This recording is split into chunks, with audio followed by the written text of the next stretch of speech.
ಕಾರವಾರ ತಾಲೂಕಿನ ಸದಾಶಿವಗಡ ವಲಯದ ಆಚಾರ್ಯವಾಡ ಕಾರ್ಯಕ್ಷೇತ್ರದ ಪಾವನ್ ಗಂಗಾ ಜ್ಞಾನ ವಿಕಾಸ ಕೇಂದ್ರದಲ್ಲಿ ಜ್ಞಾನ ವಿಕಾಸ ಕಾರ್ಯಕ್ರಮದ ಅಂಗವಾಗಿ ಬೀದಿ ನಾಟಕದ ಮೂಲಕ ಜನಜಾಗೃತಿ ಕಾರ್ಯಕ್ರಮವನ್ನು ನಡೆಸಲಾಯಿತು. ಕಾರ್ಯಕ್ರಮವನ್ನು ಉದ್ಘಾಟಿಸಿ ಮಾತನಾಡಿದ ತಾಲೂಕಿನ ಯೋಜನಾಧಿಕಾರಿ ಶಿವರಾಜ್ ಆಚಾರ್ಯ ಜ್ಞಾನ ವಿಕಾಸ ಕಾರ್ಯಕ್ರಮಗಳ ಮಹತ್ವವನ್ನು ವಿವರಿಸಿದರು.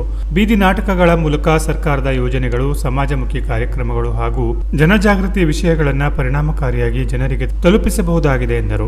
ಇಂತಹ ಕಾರ್ಯಕ್ರಮಗಳಿಂದ ಮಹಿಳಾ ಸಂಘಗಳ ಬಲವರ್ಧನೆಗೂ ಉತ್ತೇಜನ ಸಿಗುತ್ತದೆ ಎಂದು ಅಭಿಪ್ರಾಯಪಟ್ಟರು. ಕಾರ್ಯಕ್ರಮದ ಅಧ್ಯಕ್ಷತೆಯನ್ನು ಗ್ರಾಮ ಪಂಚಾಯಿತಿ ಮಾಜಿ ಸದಸ್ಯೆ ಮನಿಷಾ ವಹಿಸಿದರು. ಈ ಸಂದರ್ಭದಲ್ಲಿ ಬಂಟದೇವ ಕಲಾ ತಂಡ, ಅಮದಳ್ಳಿಯ ಅನಂತ ಗ್ರಾಮ ಪಂಚಾಯಿತಿ ಮಾಜಿ ಸದಸ್ಯರು, ಊರಿನ ಹಿರಿಯರಾದ ಮೀರಾ, ವಲಯದ ಮೇಲ್ವಿಚಾರಕರು, ತಾಲೂಕಿನ ಜ್ಞಾನ ವಿಕಾಸ ಸಮನ್ವಯಾಧಿಕಾರಿ, ಸ್ಥಳೀಯ ಸೇವಾ ಪ್ರತಿನಿಧಿಗಳು ಹಾಗೂ ಕೇಂದ್ರದ ಸದಸ್ಯರು ಉಪಸ್ಥಿತರಿದ್ದರು.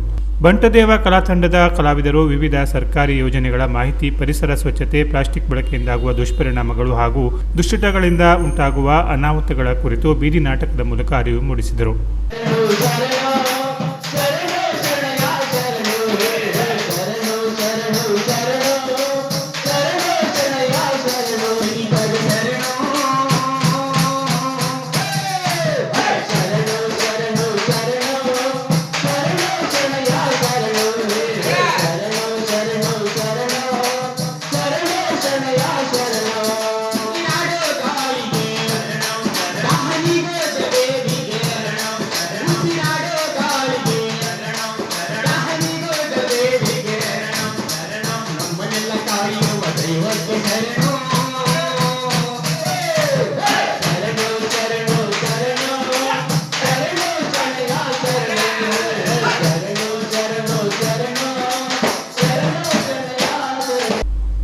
Canara plus news, Karwar.